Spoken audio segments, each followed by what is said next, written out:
Evening ladies and gents, how are you doing? Long-term viewers of the channel will recognise this flag here. This is an Anglosphere flag that I liked.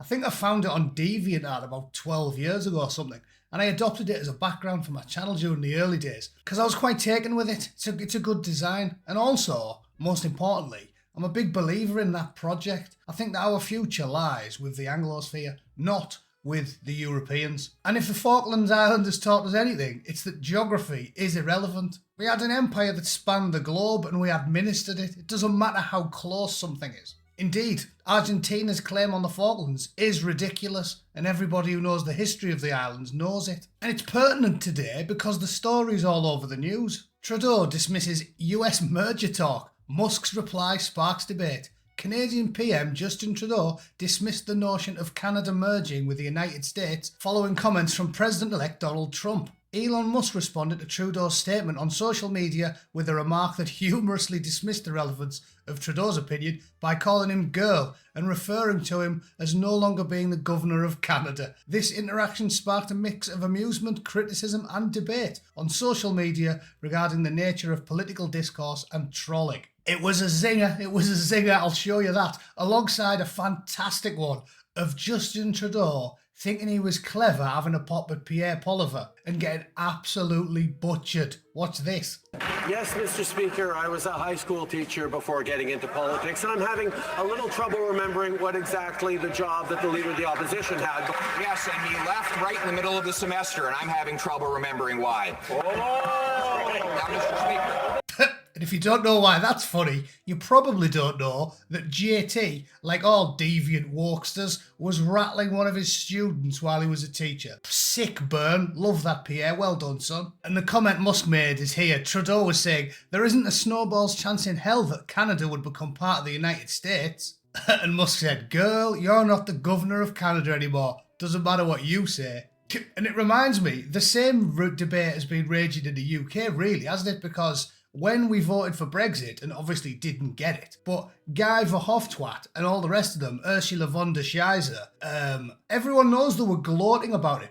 There was one point when they thought they were getting the better of the negotiations, and they were lolling, saying, haha, we've successfully turned them into a colony. So much so that the BBC wrote a gloating article about it, and they were loving that. So Jacob Rees-Mogg had to address the issue. And then Daniel Hannan put this up on his X. How about we bring together the 5 great Anglosphere democracies in a diplomatic, military and economic union, including unhindered free trade, free movement of labour and an institutionalised military alliance. And to me, that's the tweet right there. That makes a lot of sense. And I want to know what the general public thinks about it. Do you honestly feel like you've got more of a kinship with the frogs and the Jerrys than you do with Australians, Kiwis and Americans and Canadians? Because I don't, and I never have. Anyone that understands and knows a lot about military history knows exactly how allied we are with the French. A treaty with the British is worthless to the French. It's worth about as much as French marriage vows, i.e.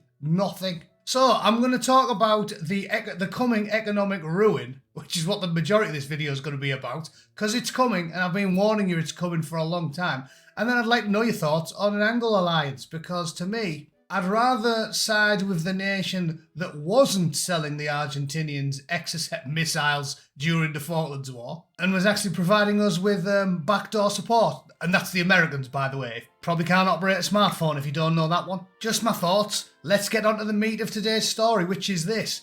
In about a year's time, you're going to have less money than Paul Merson, standing in Paddy Power after 12 lines and 30 bad bets. Rachel Reeves is gonna tank the economy in ways ye have never seen afore. So as I've been saying for many, many years, and to continue the naval analogies, batten down the hatches.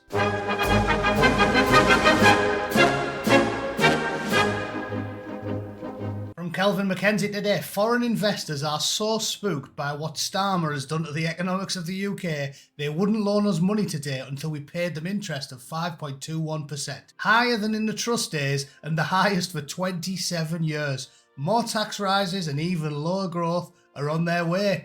Help. And there's headlines all over the place about it. Rachel Reeves is under pressure with the UK debt costs near the highest since 1998. And the UK is having to sell 297 billions worth of bonds in the 2024 and 25 fiscal year. There's also a piece on the Telegraph written by Matthew Lynn about how Rachel Reeves' job bloodbath has just begun. As the NI hike starts to bite, Next is just going to be the first of many to replace checkout staff with automated scanners, just like anybody with half a brain was telling all of the Labour lot for months before the general election. Everybody knows this. You can't tax your way to growth. I made more than one video about it. The private sector creates the wealth. The public sector are non-producers. They make nothing. Every penny they get. I'm not saying nurses and firemen and teachers don't have a use, but they provide no wealth. They're taking from the pot. You need to encourage private investment, innovation, small business, medium business, private business. That's what you need. And you don't get it if you tax them till the plums ache. And I'm sure viewers of this channel have already subscribed to Dr. David Starkey, but his 38-minute video about why Labour's economic plans are doomed is right on the money.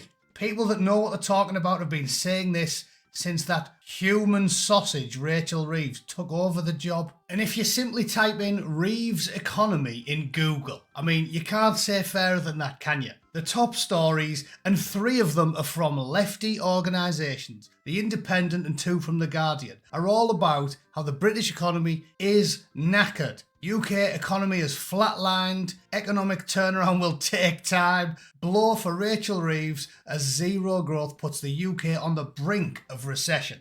And then obviously I'm only going to read one of them. I can run the economy better. Rachel Reeves skewered over humiliating budget blow. Worse than Liz Truss. Headlines all over the place. Another blow to Reeves as borrowing costs hit the highest level in 27 years. So you can stop talking now about what happened when a temporary Prime Minister of this country allegedly smashed the economy, Liz Truss. It's even worse. Because this is worse since 1998. Yeah. The cost of borrowing, the government's cost of borrowing. Mike, it's got to get better. Well, it can't because of Rachel Reeves' policies. I got an A-level in economics and I know more about how to run an economy than Rachel Reeves does. And one indication of that is that the gentleman who runs Next, which is our most successful high street store, his name is Lord Wolfson, OK? He said that Next is facing a £73 million a year increase in staffing costs due to higher wages and Labour's increase in employer national insurance, which will put at least 1% on the cost of the clothing that he sells. How can that bring us growth in this country? How can it? Yeah, you're in the Tommy tit, boys and girls. You're in serious bother because, well, we knew it was coming. We knew it was coming. Sensible people have been prepping as best they could for the last 12 months. Because we knew what was happening. We knew that the wet woke, spineless Tories led by the albino jellyfish, we knew they were knackered. And Rishi, with all the charisma of a rattlesnake with a hangover, we knew they were knackered. We knew Labour were going to win because obviously we're all going to choose alternative parties that are actually remotely conservative.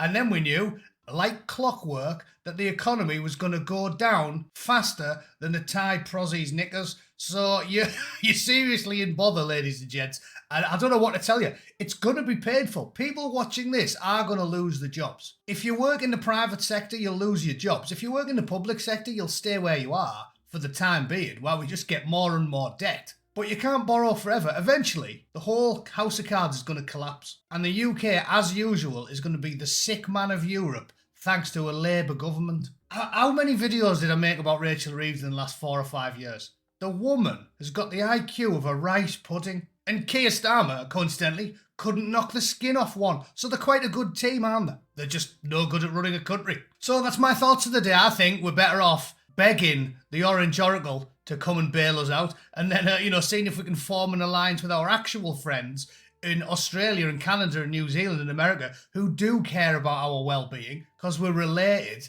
and we have genuine kinship. As opposed to the likes of Macron. Macron, think of that. We had 100-year war with the frogs. Napoleon, that little fat dwarf, was barnstorming across Europe, a full-blown dictator for his time, installed his own brother on the throne in Spain. Why do you think we're pally with the Portuguese and the Spaniards? Because we settled the score with that little fat power mad dwarf. But the frogs are still the same. They've never been our allies and they never will be. Selling the RG's missiles in the 80s. And now they're like, oh, our future's with Europe. No, it's not. It's not. And then there's Guy Verhofstadt there, Elton John with Downs. I want nothing to do with these people. And we all know Belgians only got good at making chocolate so they could lure the kids over. All right, that's a pinch that one off in Bruges. Anyway, thanks for watching. Let me know what you think in the comments. Toodle pip. Cheers.